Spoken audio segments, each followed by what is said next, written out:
kritik kepada Menteri SDM keras sekali. Padahal bosnya punya tambang, lagi ngurus izin di Kementerian SDM. Diganti orang itu kepada Komisi Pendidikan.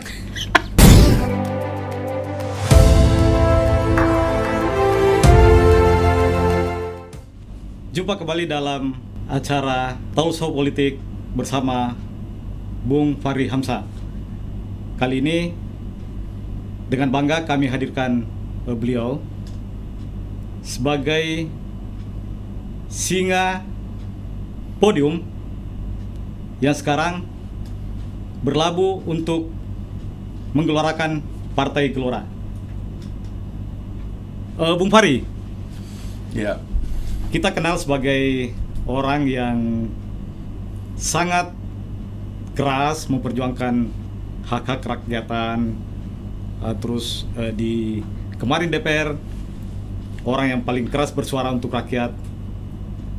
Terus meninggalkan partai, pindah ke partai lain, sekarang Gelora. Apa sih? Bukan pindah, membuat. Oh, membuat. Iya. Iya, membuat. Apa Mendirikan. sebenarnya yang mendorong untuk membuat partai baru? Sebenarnya basis daripada langkah-langkah politik saya itu adalah analisis terhadap rentang situasi kita yang saya katakan sebagai adanya krisis multidimensional dan juga multi level, ya, multi stage. Bukan saja pada level negara, tapi juga pada level dunia, ya. Bukan juga pada level pribadi, ya, atau bukan saja pada level politik dan partai politik, tapi juga pada elit, gitu. Nah, itulah sebabnya kita memerlukan semacam ijtihad baru untuk menghadapi situasi ini. Dan dalam krisis justru kita melahirkan partai politik, karena nanti partai politik itu akan menjadi keseluruhan dari jawaban kita tentang situasi yang ada. Jadi itu sebabnya sebenarnya tidak terlalu didrive oleh adanya masalah di masa lalu, ya, tetapi ini memang juga satu penghayatan yang mendalam gitu, tentang keadaan gitu. Jadi kalau teman-teman menganggap soal PKS itu sebenarnya agak teknis saja, ya, karena memang PKS tidak mau menampung pikiran-pikiran baru lagi. Nah, kita dirikanlah partai ini sebenarnya untuk jawaban terhadap krisis, dan jawabannya itu kepada nasional, kepada bangsa, dan nanti bangsa ini dengan atau negara kita itu menjadi yang menjawab krisis global gitu. Nah, secara sederhana kita mengidentifikasi ada 3 lapisan krisis itu. Tidak saja pada level global, sebenarnya juga pada level nasional, juga pada level partai politik dan elit partai politik. Ya, yang pertama itu adalah krisis narasi. Gitu. Jadi coba kalau kita lihat sekarang ini kan relatif tidak ada jawaban kan terhadap situasi kita. Para elit kita itu nggak memberikan jawaban. Pikiran-pikirannya itu aneh gitu, tidak menjawab gitu. Bahkan kebohongan itu menjadi bagian dari narasi dan dianggap benar gitu. Terpaksa kita anggap benar karena dia berkuasa dan kita punya penyakit lain yang namanya feodalisme. Bangsa kita itu kalau sudah pemimpin yang ngomong tuh dianggap benar, nggak berani dikritik, padahal itu salah gitu. Ya, nah itulah satu krisis yang agak multidimensional sifatnya itu, karena pada tahapan pertama itu narasinya kacau. Bahkan narasi yang sudah selesai pun dikacaukan gitu. Misalnya tentang keutuhan nasional, konsepsi ideologi Pancasila misalnya, itu udah selesai tapi dikonflikkan kembali gitu, ya. Bahkan ada yang secara sistematis mentarget kelompok Islam sebagai sasaran dari konflik ideologi ini gitu. Seolah-olah kelompok Islam ini punya masalah dengan ideologi negara gitu. Jadi ini yang menyebabkan krisisnya itu lebih mendalam gitu. Dan yang kedua itu adalah krisis cara kerja ya. Kalau di dalam negara kita sebut krisis kapasitas negara gitu. Coba lihat gitu, kayaknya nggak ada yang diselesaikan gitu. Masalah itu ada terus gitu. Anda tahu dulu waktu saya kritik KPK itu kan diantaranya adalah karena mereka itu menganggap dirinya sukses tapi masalah tambah banyak. Dan waktu itu Bung Fahri dianggap sebagai orang yang ya melemahkan. Sebenarnya itu kritiknya itu adalah karena kita nggak ngerti cara kerja. Jadi semua lembaga negara ini nggak ngerti cara kerja. Coba lihat DPR ya. Mereka harusnya kan ngawasi pemerintahan. Tiba-tiba kerjaannya mengamini pemerintahan gitu. Malah sekarang lagi ngurus gorden segala macam. Terus saya dengar tuh kesibukannya itu. Jadi ini adalah krisis kedua, krisis cara kerja, krisis kapasitas. Nah barulah yang ketiga nanti itu adalah krisis leadership.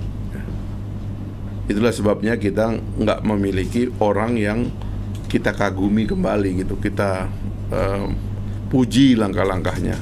Sepertinya ada kematian secara masif pada kemampuan elit. Nah partai politik lahir untuk itu. Dia menjawab krisis naratif, ya, dia memperbaiki cara kerja, dan yang penting adalah mengganti elit. Nah dulu kalau kita mau ganti elit kan kita kudeta atau kita perang. Sekarang kan alam demokrasi. Cara mengganti elit adalah ya melalui partai politik yang ikut dalam satu pemilu yang damai. Apakah itu masih bisa dilakukan ketika pengusaha dan penguasa sudah bersatu dalam sebuah sistem? Ya itu juga kritiknya gitu. Jadi di antara akibat daripada anomali tadi itu bergabungnya penguasa menjadi pengusaha dan pengusaha menjadi penguasa tanpa merasa ada konflik kepentingan di dalamnya itu. Kan ini yang berbahaya sebenarnya. Pak Jokowi itu karena dangkalnya narasi di sekitar presiden, pada awalnya ngotot orang nggak boleh merangkap gitu. Tapi makin kesini semuanya dirangkap, semua ketua umum partai ada dalam kabinet, menteri-menterinya diberikan jabatan lebih, ya kan? Sehingga kekacauan itu terjadi, persekongkolan antara penguasa dan pengusaha itu makin keras terjadi. Nah sehingga dalam negara itu kubu ideologis dari partai politik makin hilang, digantikan oleh kubu pragmatis pengusaha ini gitu. Nah ini sekali lagi juga harus dikoreksi di masa depan. Mungkin maksud Anda, apakah Gelora akan dikasih jalan gitu, ya kan? Mengingat tidak ada uang yang banyak, ya kan, juga tidak ada kolaborasi dengan para pengusaha dari jalur yang semuanya sudah masuk kepada kekuasaan. Kita percaya bahwa setiap zaman itu ada konteksnya gitu, dan selalu saja pikiran yang baik itu ada pendukungnya. Dan karena itu kita umumkan diri, kita jalan, ya mudah-mudahan di tengah jalan ketemu jodoh gitu. Dan Partai Gelora optimis? Harus optimis, karena kita tidak punya optimisme saja yang besar, tapi kurang didukung oleh modal yang besar. Apakah memungkinkan? Pada awalnya kita mesti percaya pada teori demokrasi itu sendiri. Demokrasi adalah tentang pasar ide, pasar gagasan, ya, bursa gagasan gitu. Itu diantara sebabnya kenapa yang penting orang punya ide dulu. Organisir ide Anda melalui partai politik, nanti orang akan beli. Bahkan ide itu bisa jadi ideologi gitu. Makanya pendiri partai politik itu bukan orang kaya sebenarnya. Semua pikiran-pikiran besar itu dilahirkan oleh orang-orang pemikir. Kalau kita bicara komunis, Marxis itu ya, Marx itu adalah seorang filosof, orang miskin gitu. Bahkan beli buku aja nggak sanggup, ya kan, menata gaya hidupnya nggak sanggup. Makanya dia punya teman namanya Angel itu kan, yang punya uang banyak, pengusaha, itulah yang membiayai, termasuk menerbitkan bukunya itu, Das Kapital itu. Nah di Indonesia para pendiri partai politik juga para pemikir gitu. PSI itu Syahrir yang membuat, Syahrir yang membuat, itu pemikir gitu. Masyumi Pak Natsir yang membuat, itu pemikir gitu. PNI yang membuat Bung Karno, itu pemikir. Soekarno pada awalnya adalah pemikir, dan sampai akhir sebenarnya pemikir, meskipun kemudian kekuasaan sedikit mengubah lifestyle dari Soekarno. Nah, jadi pada awalnya partai politik adalah pasar ide. Memang di kita ini aneh, partai politik didirikan oleh pengusaha, oleh orang kaya, pikirannya nggak ada. Nah, itu yang berbahaya sebenarnya, karena nanti kemudian partai politik menjelma menjadi mesin kekuasaan atau mesin bisnis, ya kan, dan lain-lainnya lah, yang bukan merupakan tentang percaturan ide dan ideologi gitu. Apakah peluang itu masih besar bagi Partai Gelora? Karena justru ada krisis, kita melihat peluang kita besar. Jadi Partai Gelora ini lahir di awal krisis untuk menjawab krisis. Bahkan karena waktu itu ada COVID gitu ya. Kita juga mengalami proses pendaftaran dan verifikasi itu melalui mekanisme online ya, digital gitu. Nah, jadi menurut kita dan teman-teman, memang sepertinya memang Gelora ini disiapkan untuk menjawab krisis ini gitu. Dan kita lakukan itu. Luar biasa, Bung Fahri. Terus Bung Fahri sebenarnya kan di DPR dulu memperjuangkan ide-ide besar. Ya. Tapi itu tidak terlalu kedengaran. Nah, ide-ide besar apa lagi yang akan dimunculkan di sebenarnya dulu itu, inilah problem dari kultur kita. Saya tuh ya dulu suka mengulang-ulang. Di antara krisis besar yang kita hadapi itu kan, di antaranya karena ada kekuasaan otoriter sebelumnya. Saya ingat dulu membaca pikiran-pikirannya para ilmuwan, termasuk ahli tafsir, ulama dan sebagainya itu. Setelah kekuasaan otoriter itu biasanya simbolisasinya itu seperti yang dilakukan oleh Fir'aun itu. Dia membunuh bayi laki-laki gitu. Sehingga semua bayi laki-laki yang lahir itu dikubur kembali atau dibantai gitu. Itu simbolisasi dari kematian dari satu generasi gitu. Nah, ada yang lolos itu. Misalnya Nabi Musa itu lolos, sehingga dialah yang nanti membawa antitesis terhadap Fir'aun. Saya kira juga keberkuasaan otoritarianisme di masa lalu, dalam hal ini Orde Baru dan Pak Harto sebagai simbol puncaknya, itu banyak membunuh generasi yang berikutnya. Itulah sebabnya Anda sulit mencari orang yang dengan kapasitas leadership yang memadai gitu. Itu sebabnya kadang-kadang kalau kita bicara, kita kayak aneh sendiri gitu. Sambil orang nggak mau membantah pikiran kita, tapi kita dianggap aneh saja, lalu dicoba dimatikan dari belakang. Saya sendiri sebagai orang politik, mendirikan partai politik itu kan, orang nggak berani dialog dengan saya, tapi dimatikan dari belakang gitu. Tapi alhamdulillah saya nggak mati. Artinya saya nggak mau mati gara-gara dimatikan itu gitu. Saya hidup. Saya bahkan mengajak teman-teman untuk kembali berjuang gitu. Nah, saya membayangkan itu yang terjadi pada saya.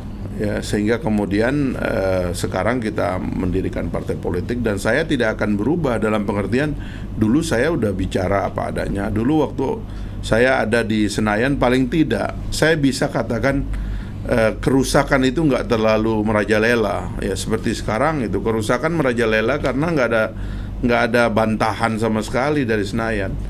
Bahkan anggota DPR kita berubah fungsi, yang harusnya menggunakan pikiran-pikiran mereka untuk mengawasi jalannya pemerintahan, malah menjadi penyalur bansos, ya kan, sekarang ini.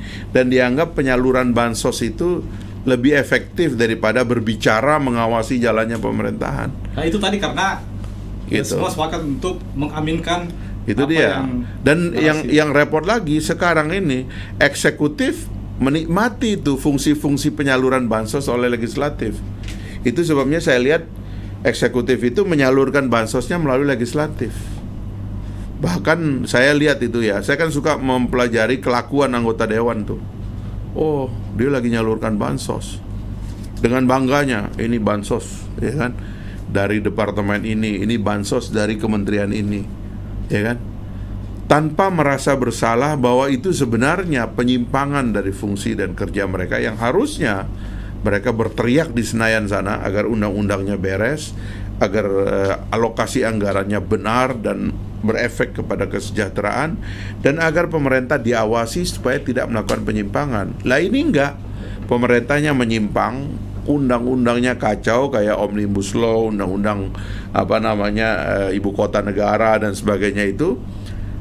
Alokasi anggarannya kacau.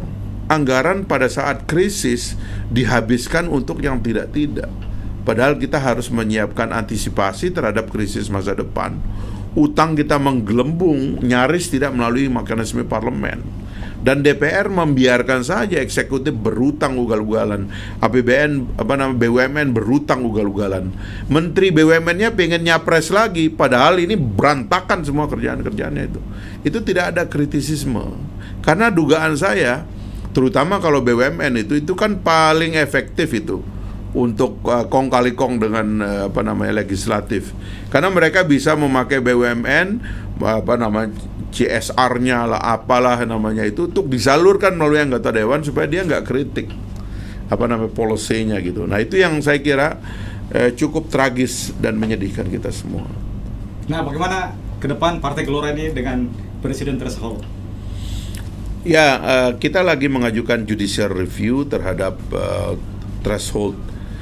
Sebenarnya ini yang saya mau klarifikasi. Kalau Anda coba baca, coba Anda ketik di Google ya, atau di YouTube ya, presidential threshold, itu semua artikelnya atau videonya itu pasti tentang Indonesia. Padahal itu bahasa Inggris loh. Presidential threshold itu bahasa Inggris. Tapi kalau kita ketik di Google dan di YouTube, yang keluar semua Indonesia. Nggak ada itu bahasa Inggrisnya itu. Semua bahasa Indonesia. Saya kaget, ini algoritmanya yang salah atau apa? Saya baca itu. Oh, ternyata di negara lain itu tidak ada yang namanya presidential threshold. Di negara lain itu yang disebut presidential threshold itu lebih kepada kemenangan. Gitu loh. Bukan syarat. Hanya di Indonesia ini presidential threshold-nya itu syarat. Makanya semuanya kalau presidential threshold itu tentang Indonesia. Oke lah, itu salah. Tapi udah dimenangkan berkali-kali oleh Mahkamah Konstitusi, tidak dikoreksi itu. Oke. Tapi ada yang lebih kacau. Jadi yang disebut presidential threshold itu rupanya adalah hasil dari pemilu lalu. Gitu. Pemilu 5 tahun yang lalu. Ini tiket lama ini sebenarnya. Ini yang saya bilang tiket kedaluarsa. Jadi kita bertarung sekarang mau nyari presiden, tapi calonnya diputuskan 5 tahun lalu. Kayak orang mau nonton konser, Pak ya, ya kan? Anda nonton konser hari ini kan, generasi ini kan, tiba-tiba penyanyinya itu sudah tua bangka itu karena berasal dari masa lalu gitu. Kan ini bohong sebenarnya. Selain bahwa konsep itu sebenarnya tidak ada, tapi bohong lagi karena dipakai dari masa lalu. Nah, sekarang kami lagi mengajukan ke Mahkamah Konstitusi, bisa nggak sedikit kita koreksi? Oke lah, threshold 20% nggak apa-apa. Tapi Mbok ya, jangan thresholdnya dari masa lalu. Thresholdnya pemilu sekarang dong. Kita kan mau tarung sekarang, ya kan? Mau milih presiden sekarang. Calon-calonnya juga berbeda, ya kan? Aspirasi juga beda. Karena antara pemilu yang lalu dengan pemilu sekarang, 5 tahun ini pemilih yang meninggal begitu banyak, ya kan? Pemilu baru juga begitu banyak. Karena ada yang masuk, ada yang keluar kan? Artinya sebenarnya ini udah kedaluarsa, ini palsu. Makanya kita pakai yang sekarang dong. Makanya oke lah kalau gitu jangan digabungkan. Kita pilih tiket dulu. Legislatif dulu kita pilih, baru habis itu kita pilih eksekutif. Dengan tiket yang fresh, yang baru kita dapat. Baru ini rasional. Saya milih partai ini karena saya mau ketua umumnya jadi presiden saya. Saya milih partai ini karena saya mau ketua umumnya jadi presiden saya. Kan itu juga logika di dalam parlamentarisme. Dalam parlamentarisme, partai saya menang, ketua umum jadi perdana menteri. Ya kan begitu kan? Kalau di kita ini, partai politik tidak pernah berkepentingan kadernya jadi presiden. Nggak pernah. Yang ada adalah tiketnya dijual untuk orang lain. Makanya nanti yang menjadi presiden dari republik ini kalau nggak pengusaha atau orang yang diongkosi oleh pengusaha. Sebab prinsipnya mereka jual tiket. Kalau Anda partai politik percaya diri bahwa presiden Anda atau ketua umum Anda akan jadi presiden, Anda jualan partai Anda ini akan jadi presiden. Saya sekarang jualan Anies Mata jadi presiden saya. Menurut saya salah seorang pemikir besar sekarang yang harus memimpin republik itu namanya Anies Mata. Dia presiden partai saya, ketua umum partai saya, dan saya jual dia, ya kan? Saya wakil ketua umum, ya kita inilah cadangan, pemain cadangan lah kira-kira gitu. Tapi kita berani, kita jualan bahwa kita yang akan mimpin republik ini. Ini enggak, nanti tiba-tiba ada musyawarah segelintir orang, tiket itu diatur-atur, digabungkan, dibeli sana-sini, muncul nama yang nggak pernah ada. Nah ini yang kita nanti akan lihat kalau terjadi seperti 5 tahun lalu. Out of the blue, tiba-tiba orang tuh sudah ada di dalam kertas suara dan kita harus nyoblos dia. Belum pernah dia berdebat, kita nggak tahu siapa dia, bagaimana ceritanya dia bisa di situ, tidak pernah diperkenalkan kepada publik. Tiba-tiba dia menjadi wakil presiden atau presiden gitu. Tapi sepertinya pengurus partai, biasanya seperti ketua umum, itu cita-citanya sebenarnya mau jadi menteri, masuk kabinet. Nah itu dia kan, sakit jiwa lagi itu menurut saya gitu. Anda bikin partai begini berat, ya kan? Anda memperjuangkan gagasan, Anda meyakinkan orang supaya memilih Anda, tapi Anda nggak punya cita-cita memimpin republik ini, terus bagaimana? Anda cuma mau jadi skrup, ya kan? Dari orang lain yang memberikan Anda jabatan, dan kemudian Anda pakai anggota dewan Anda yang di Senayan sana untuk nekan presiden itu supaya tetap memilih Anda. Kacaulah hubungan antara legislatif dengan eksekutif. Partai-partai yang punya orang di Senayan nggak berani diganti meskipun sudah melakukan kesalahan, meskipun punya cacat, meskipun punya masalah. Kenapa? Dia takut orang ini nanti pakai Senayan untuk mencet pemerintah. Pemerintahnya takut, padahal dia nggak perlu takut. Karena dalam presidensialisme, koalisi itu bukan dengan parlemen. Beda dengan parlementer. Perdana Menteri koalisinya dengan parlemen. Karena kalau parlemen nggak dukung dia, mayoritas dia jatuh. Naik orang baru, ruling majority namanya. Nah kalau dalam sistem presidensial persetan, dewan nggak ada gunanya. Dia kan cuma rapat dengan menteri, nggak rapat dengan presiden. Ya suruh menterinya dong jawab itu dewan-dewan itu. Nggak perlu sampai kepada presiden, tapi presiden setiap hari ditakutin. Wah kayak sekarang aja kan, ya kan, sudah dibilang petugas partai, nggak berani lagi ganggu-ganggu partai-partainya itu. Karena partai ini lapor ke ketua umumnya tegur presiden. Lah ini anomali, kekacauan di dalam sistem gitu. Nah ini yang harus kita hentikan. Kita potong semuanya. Harusnya kita potong semuanya. Tapi mbok ya kalau kita nggak bisa potong semuanya, potong satu dulu, ya kan? Supaya ada harapan pergantian kepemimpinan 2024 murni. Satu proses yang berasal dari bawah. Bagaimana kalau cara potongnya melalui mekanisme PAW? PAW lebih berbahaya lagi kan? Ya tapi saya sudah katakan kan sebenarnya saya ada ya jurisprudensi bahwa partai politik itu tidak boleh semena-mena dengan pilihan rakyat. Kalau rakyat sudah memilih seseorang itu harus kuat. Makanya kita nggak bisa ganti bupati, wali kota, gubernur, presiden, meskipun dia adalah orang partai, dipecat pun dari partainya dia adalah tetap presiden, wali kota, bupati, gubernur. Anggota dewan juga demikian, nggak boleh itu. Sebab anggota dewan tuh harus punya kekuatan penuh untuk mengawasi eksekutif. Nah sekarang ini krisisnya adalah semua anggota dewan kita itu ditakut-takuti oleh partai politik. Ini ada seorang politisi Senayan yang berasal dari Sulawesi Selatan barusan diganti tuh. Salah satu sebabnya diganti, dia beda dengan bosnya. Main diganti aja, dipindah gitu. Itu tidak boleh lagi. Mekanismenya harus diserahkan kepada lembaga perwakilan rakyat. Partai politik sudah. Kau sudah antarkan orang itu jadi pejabat, jangan kau cawe-cawe lagi. Ini subversi nih. Kalau menurut teori saya, partai politik yang ngatur-ngatur pejabat yang sedang ada dengan kekuasaan, menekan dan sebagainya, itu adalah subversi. Itu tidak boleh dibiarkan. Nah, kita mau membuat partai politik yang modern, yang anggota dewannya menjadi wakil rakyat. Kalau dia sudah menjadi wakil rakyat, loyalitasnya kepada partainya itu sebatas loyalitas pikiran, loyalitas ideologi dan ide. Bukan kemudian diatur-atur di situ, dirusak. Ini orang kritik kepada Menteri SDM keras sekali, padahal bosnya punya tambang, lagi ngurus izin di Kementerian SDM. Diganti orang itu kepada Komisi Pendidikan. Karena orang ini ngomong, oh sudah saya pindahkan Pak Menteri, tolong izin saya dipercepat. Kan kacau kalau kayak begini negara kita kan. Nah, ini yang harus kita rubah ke depan begitu.